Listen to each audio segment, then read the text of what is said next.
This is a quick video on how to get more FPS in Rust and what the best settings are for competitive play. Like, you want your game still looking good, but you want to also get good FPS so you can. It's better in PvP. It's better than having low FPS in PvP because you're gonna get owned if you have shit FPS and someone's got a better PC than you, some more FPS. They're gonna have a big advantage over you, you know. So first things first, we're gonna do some console commands. So we're gonna do the first thing. You can unlock your FPS. If you look at the bottom left, I've got like insane amount a minute. That's just because I'm on menu. You type FPS dot limit space 0. It'll be on 100 by default probably. I think you just put it as 0 or like 999. It'll unlock it. Obviously you're not gonna get that many 999 frames in game, but oh, accidentally took a screenshot. Nice. Yeah, but put that on 0 and then you want to do this one. This one's good because a lot of people that just are new to Rust and they don't know this command, it gives them a massive disadvantage because um, the lights in game, when you're in a room in a corner and it's like night time, you'll not be able to see anything. But with this command, you can see a lot better in buildings at night.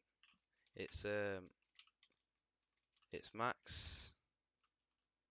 You type shadow in, and then it comes up shadow lights. This one, it'll be on one by default. You wanna change that to 0. The only way to change it is in console, I'm pretty sure. So you're gonna have to come into console like this and change it to 0. Next, we're gonna go into the actual settings. I always launch my game in potato mode, which makes a graphic.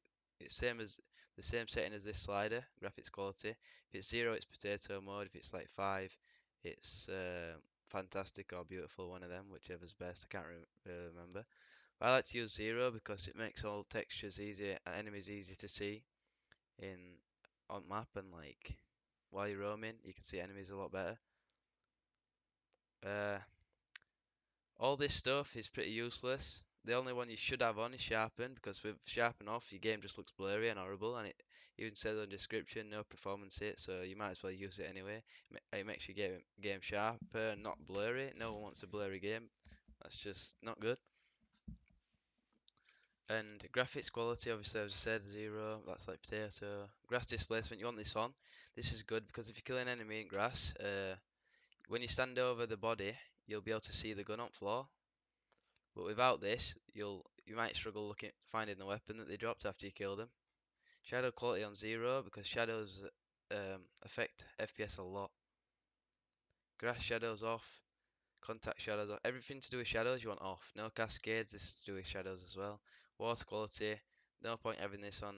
Put it all to 0, it's all useless. Water still looks good even though you have it all on 0. Shader level, this is another massive, this one affects FPS loads, and if the higher you put it, the better your game will look, obviously. But 100, the game still looks decent, like not bad, and you get a lot more FPS when this is on 100, and it can't go any lower than 100. Draw distance, I have it on max.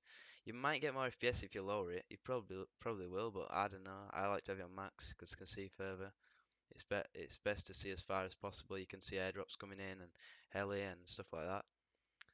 Shadow distance again, shadows 50, lowest it can go, the shadow distance. You don't want shadows on. Anisotropic filtering makes textures sharper when viewed at an angle, distance, large performance hit. See, large performance hits, no point having this. There's literally no point having this on 16. Have it on 1, that's best. You don't want this on because you'll lose a shit ton of FPS. Parallax mapping, high performance impact again, no point having that on.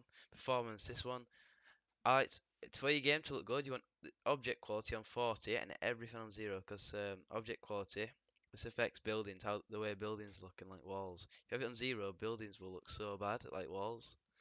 Walls are buildings and bases. But when you have it in 40, it looks decent and it's not really taking a big performance hit at all. And I think that's pretty much it anyway. This is all preference, field of view is all preference, sensitivity, all that stuff's all preference, whatever. Use whatever you want on that. And yeah, that's pretty much it. That's how to get more FPS in Rust.